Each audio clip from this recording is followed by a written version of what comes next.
Ako si Andrea Pauline, taga San Vicente, San Pedro, Laguna. Ako 69 years old.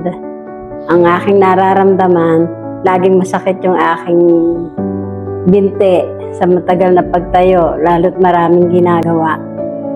Sabi ng aking kaibigan si Tess, sige, bigyan kita nitong Nutricel, inumin mo, lagay mo sa ilalim ng dila mo.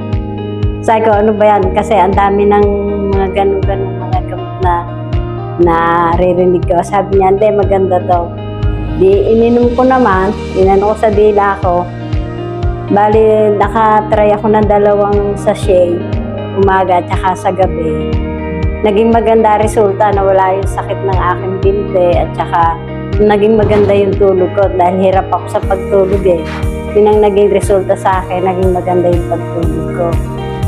Pero hindi ko naman masasabi na sa iba mangyayari din yung gano'n kasi iba-iba naman ang ating mga nararamdaman.